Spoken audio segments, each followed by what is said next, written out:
وَإِذْ قُلْنَا لِلْمَلَائِكَةِ اسْجُدُوا لِآدَمَ فَسَجَدُوا إِلَّا إِبْلِيسَ، ہم نے ملائکہ سے کہا سجدہ کرو آدم کو، تم سب سجدے میں گر گئے سوائے ابلیس کے، اس نے انکار کیا، تکبر، گھمنڈ، اہنکار کیا اور کافروں میں شامل ہو گیا، کافروں میں سے ہو گیا۔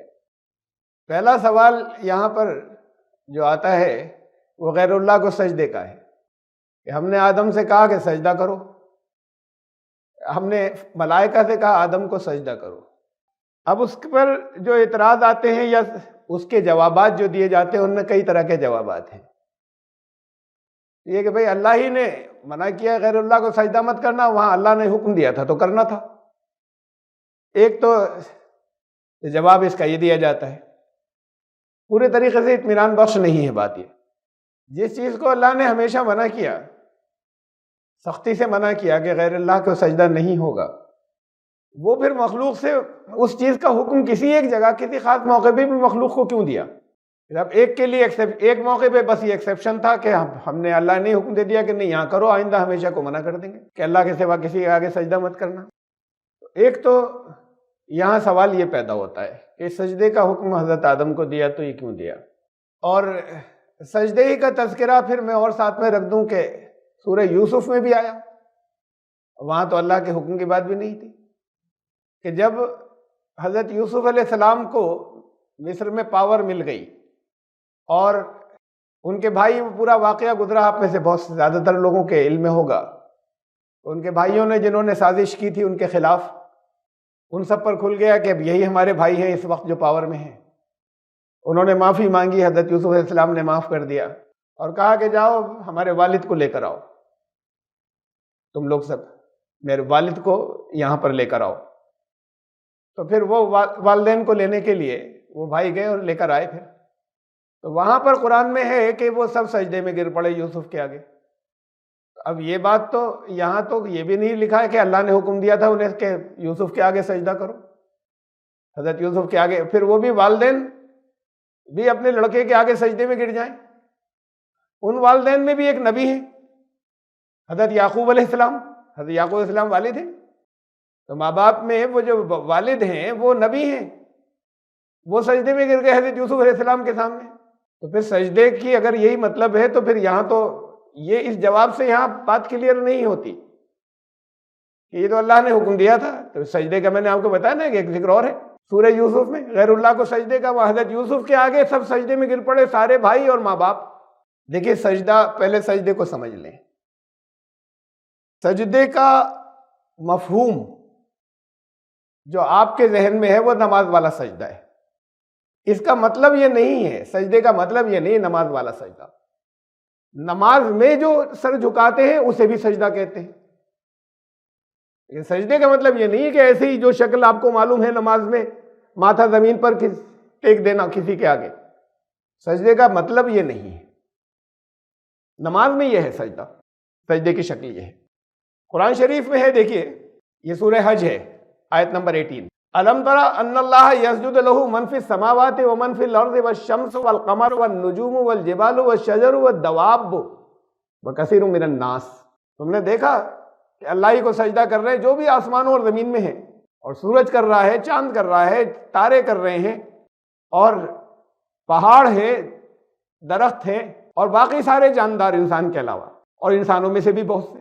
یہ تم نے دیکھا کہ سب اللہ کو سجدہ کر رہے ہیں۔ اب تم نے دیکھا کا مطلب کیا ہے؟ یعنی ایک ایسی چیز بتائی یہاں جا رہی ہے جو آپ کو معلوم ہونا چاہیے، اور معلوم کسی کے بتائے پر نہیں، آپ کے آبزرویشن میں، آپ کے مشاہدے میں ہونا چاہیے، تبھی تو کہا جائے کہ تم نے دیکھا۔ آپ میں سے کتنوں نے دیکھا آسمان کو سجدہ کر؟ جتنے بھی آسمان اور زمین میں ہیں، سورج بھی سجدہ کر رہا ہے، کتنوں نے دیکھا؟ اگر ایسا ہوتا کہ صرف بتاتے اللہ تعالیٰ کہ یہ سب سجدہ کر رہے ہیں تو ہماری سمجھ میں نہیں آتا، لیکن بہرحال اللہ نے بتایا، پھر ساتھ میں کہتے تمہاری سمجھ میں نہیں آئے گا۔ یہاں تو آپ سے سوال کیا جا رہا ہے، تم نے دیکھا نہیں دیکھا؟ سورج بھی سجدہ کر رہا ہے، چاند بھی کر رہا ہے، تارے بھی کر رہے ہیں، پہاڑ، درخت، سارے چلنے پھرنے والے مخلوقات، اور انسانوں کے علاوہ اور انسانوں میں سے بھی بہت سے، یہ سب اللہ کو سجدہ کر رہے ہیں۔ آپ میں سے کتنوں نے دیکھا؟ اگر سجدہ اسی کو کہتے ہیں یا صرف یہی ہے جو نماز میں سجدہ ہوتا ہے تو یہ تو آپ میں سے کسی نے نہیں دیکھا۔ اور اللہ نے یہاں پر یہ سوال ایسے رکھا ہے کہ آپ سب نے دیکھا، آپ کو معلوم ہونا چاہیے. تو یہ سجدہ وہ سجدہ نہیں ہے جسے آپ نے خالی اسی کا مفہوم سمجھ رکھا ہے. سجدہ، سجدے کا مطلب ہے اطاعت قبول کر لینا، سبمیشن، سرنڈر.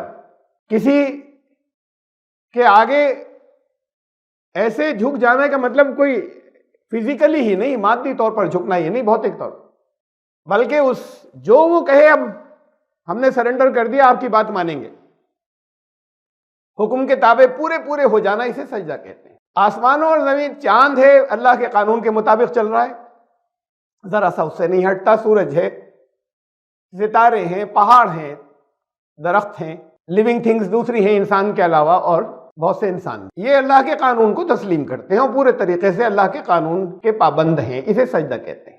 یہ سجدے کا مطلب ہے.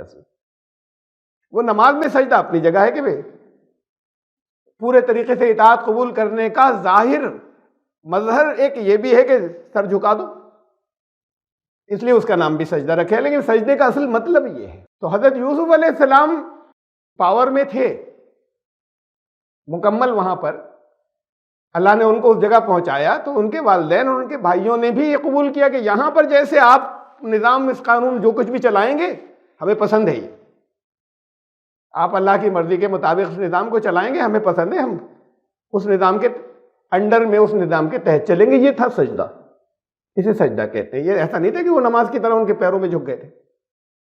اور فرشتوں کا سجدہ، اب پھر یہاں اور سوال آ رہے ہیں. فرشتوں کے سجدے کی بھی ہم بات کریں تو اتنی بات آ رہی ہے کہ سمجھ میں کہ بھی فرشتوں سے یہ کہا کہ جیسے آدم کہیں اب تمہیں ویسے کرنا ہے، جیسے آدم چاہیں.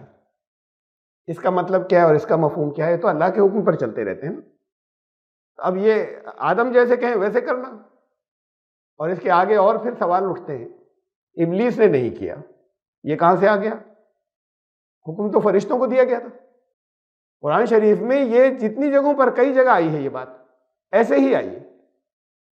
فرشتوں سے کہا اللہ نے سجدہ کرو، سب نے سجدہ کیا، ابلیس نے نہیں کیا. ہم یہ سمجھ لیتے، ہمیں غلط فہمی ہو سکتی تھی کہ ابلیس بھی فرشتہ تھا، بات کو بگڑ گیا.